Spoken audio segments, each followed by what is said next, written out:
just see a little bit how he looks today from the training standpoint with not practicing, and evaluate the group as a whole.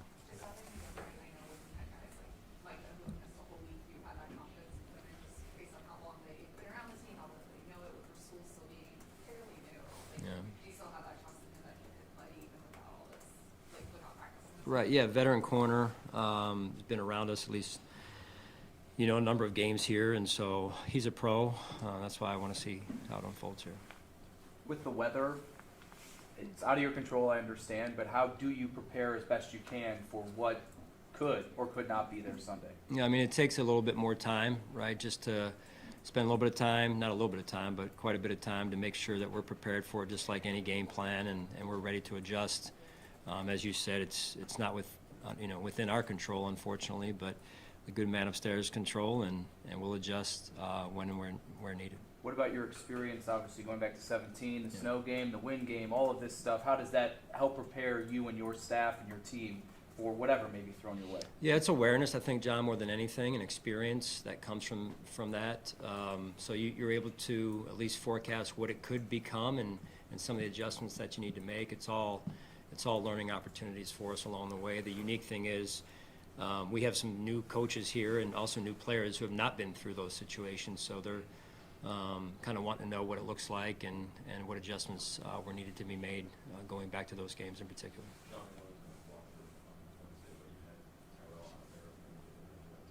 Yeah.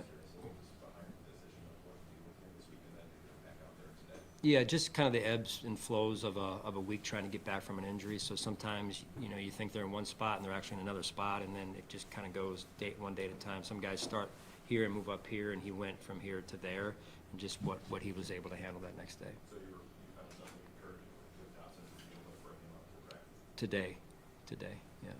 Sean, as you're getting ready for, you mentioned the weather and things like that, does it help the fact that if it is unfavorable conditions, to have a good passing game, does it help the fact that James has been running the ball really well this season, especially as of late?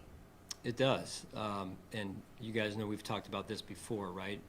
Having a good running game overall is important in this game of football, and then also down the stretch, and in particular because of where we live.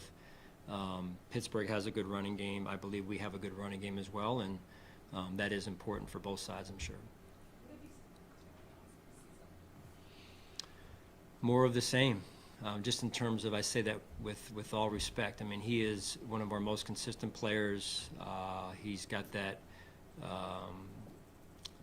I may be not as gifted with my measurables, with his height and size, but you talk about a guy the size of a guy's heart, and he plays that way every play, every game that he's out there. And again, I mentioned the other week about Khalil having the respect and admiration in that locker room. Taron Johnson's another one, and I think that's a great quality as a player and a teammate. You mentioned on the radio about the decision to practice indoors or outdoors, and it's different every year. You have the variables. What about this year made you motivated you to practice indoors? Well, some of it is the footing.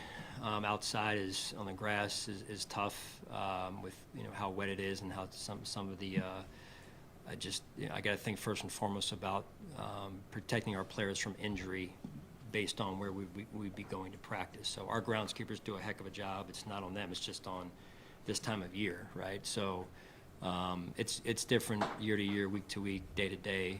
Today we'll go down to the stadium like we've done before, but if the conditions weren't safe for us to do that, then we would have stayed inside and done that route too. So either way, we figure it out. Hey, Sean, in the wind game, you had Josh throw it 30 times. In the wind game? Yes. Official title. Yeah, right. I know which one you're talking about. What is it about him that gives you the confidence to still throw it? Yeah. Pretty cool. Yeah, I mean, again, you go back to the scouting process with Josh and the evaluation of who fits in Buffalo, right? Of all the quarterbacks that were coming out that season, who best fits? One of the boxes, so to speak, that we looked at was, can they throw it?